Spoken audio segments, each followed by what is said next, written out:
لائیں کہیں کہ ہمارا رب اللہ ہے، پھر اس پر جم جائیں۔ ان پر فرشتوں کا نزول ہوتا ہے، نہ کوئی غم کرو نہ خوف، خوشیاں مناؤ جنت کی جس کا تم سے وعدہ کیا گیا تھا۔ اللہ کی ربوبیت پر اطمینان جب انسان کو ہو جاتا، میرا رب اللہ ہے، ربی اللہ، انسان کے لیے نہ کوئی کھٹکا، نہ کوئی خطرہ، نہ کوئی خوف، نہ کوئی حزن۔ جو کچھ ہو رہا ہے کس کے اذن سے ہو رہا ہے؟ اللہ کے اذن سے۔ اللہ کے اذن کے بغیر پتہ تک نہیں ہلتا۔ یہ کوئی اندھا بہرا مادہ نہیں ہے جس سے مجھے کوئی خوف ہو۔ اندھا بھینسا چلا آ رہا ہو اس سے تو ڈرنے کا ہر انسان کو ڈرنا چاہیے، نہ معلوم کس کو ٹکر مار دے۔ لیکن نہیں، اس کائنات کو چلانے والا ایک سمیع و بصیر خدا ہے، وہ جو میرا دوست ہے، میرا ولی ہے۔ اللہ ولی الذین آمنوا یخرجہم من الظلمات الی النور۔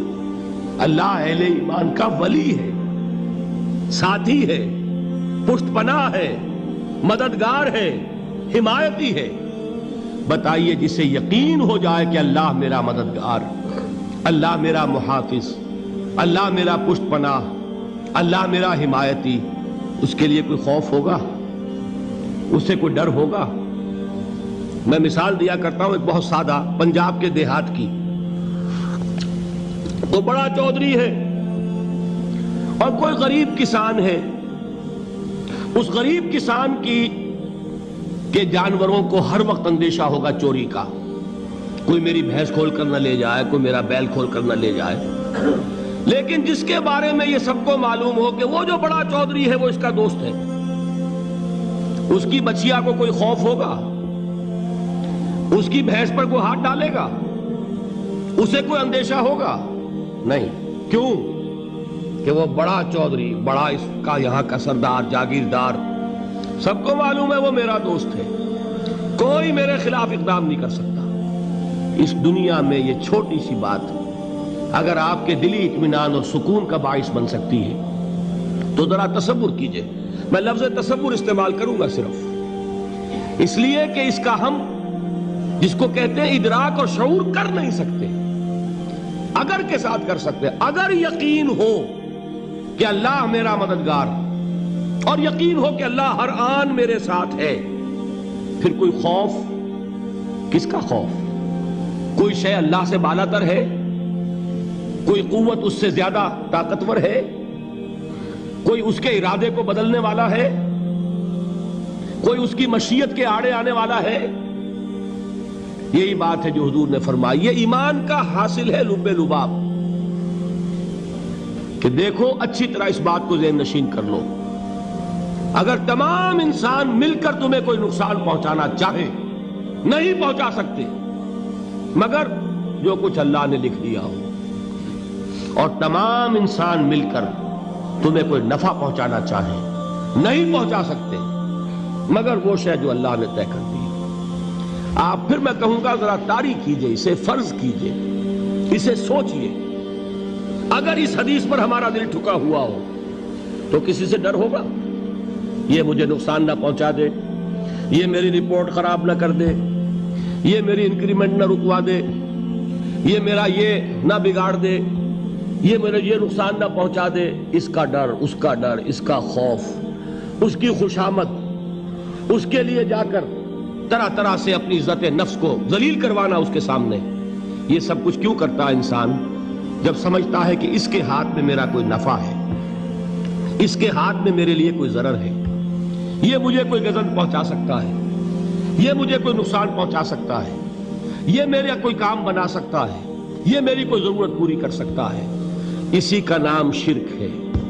جہاں آپ نے یہ سمجھا کہ غیر اللہ کے اندر کوئی طاقت موجود ہے وہی شرک ہے۔ بتوں سے تجھ کو امیدیں، خدا سے نومیدی، مجھے بتا تو صحیح اور کافری کیا ہے؟ شرک تو یہ ہے جس پر بھی تمہیں یہ خیال ہے، کلمہ ہے یہ کلمہ سوم، لا حول ولا قوت الا باللہ، ذرا اس پر دل کو کبھی اگر آپ تصور کریں، پھر فرض کریں، دل ٹھک جائے اس پر، کوئی طاقت نہیں۔ یہی بات تھی جو شیخ عبد القادر جیلانی رحمۃ اللہ علیہ نے اپنی وصیت میں اپنے بچے سے کہی. 11ویں دینے والے ہیں، لیکن حضرت شیخ عبد القادر جیلانی کی وصیت اور تعلیمات کو کتنے لوگ ہیں جو جانتے ہو؟ یہ جن مقامات تک پہنچے ہیں وہ کس چیز کی بدولت پہنچے ہیں؟ انہوں نے جو پیغام دیا وہ کیا تھا؟ اے میرے بچے، جس طریقے سے قرآن مجید میں حضرت لقمان کی نصیحتیں جو ہے نقل کر دی گئی ہیں، میں یہ عرض کروں گا بالفرض اگر قرآن حضرت عبد القادر جیلانی کے بعد نازل ہوا ہوتا تو شیخ عبد القادر کی یہ نصیحتیں بھی قرآن میں درج ہوتی. اتنی اونچی نصیحتیں ہیں.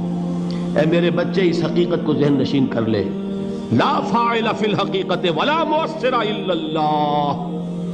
اس کائنات میں نہ کوئی فاعل حقیقی ہے نہ مؤثر حقیقی ہے سوائے اللہ کے. کسی شے میں کوئی تاثیر نہیں اگر اللہ نہ چاہے. آگ جلا نہیں سکتی اگر اللہ نہ چاہے. پانی ڈبو نہیں سکتا اگر اللہ نہ چاہے. زہر ہلاک نہیں کر سکتا اگر اللہ نہ چاہے. کوئی چیز فائدہ نہیں پہنچا سکتی اگر اللہ نہ چاہے. تو در در پہ کیوں سر جھکاتے ہو؟ در در پر کیوں جبیں سائی کرتے ہو؟ سب کے سامنے کیوں ہاتھ پھیلاتے ہو؟ ایک اللہ سے مانگو. ایک اللہ کے سامنے زمین پر اپنی جبین رکھو. لا فاعل فی الحقیقت ولا مؤثر الا اللہ. نظر آتا ہے ہمیں کہ پانی پیاس بجھا دیتا ہے. پیاس بجھانے کی صلاحیت پانی میں نہیں ہے، اللہ کے اذن سے. کھانا بھوک مٹا دیتا ہے، بھوک مٹانے کی صلاحیت کھانے میں نہیں ہے، اذن رب میں. دیکھیے یہی یقین تھا. حضرت موسیٰ علیہ السلام کا واقعہ یاد کیجئے.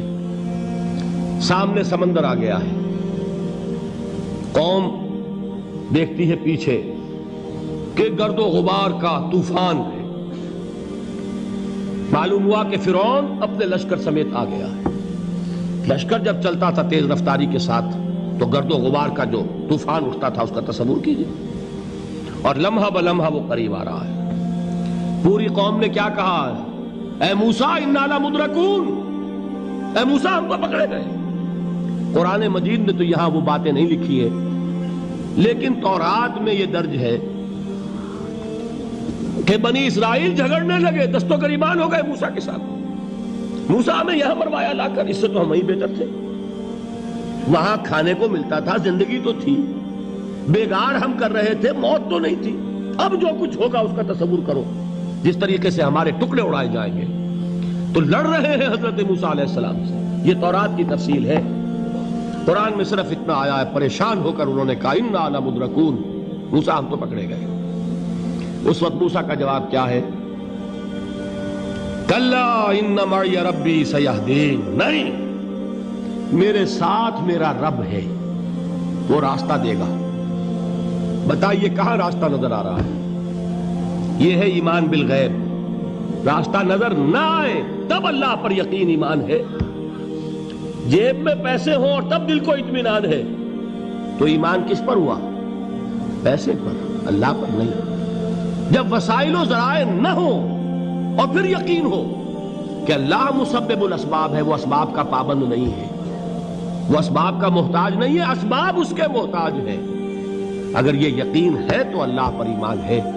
یہ نہیں ہے تو تمہارا ایمان اسباب پر ہے، وسائل پر ہے، ذرائع پر ہے، مادیات پر ہے، اللہ پر نہیں. اس وقت کہاں راستہ تھا؟ کوئی راستہ تھا؟ سمندر ہے اور ادھر سے لشکر آ گیا ہے. کلا ان معی ربی سیہدین. اب دیکھیے ایمان کہہ دینا آسان ہے، ہوا معکم اینما کنتم، جہاں کہیں بھی تم ہوتے ہو اللہ تمہارے ساتھ ہوتا ہے.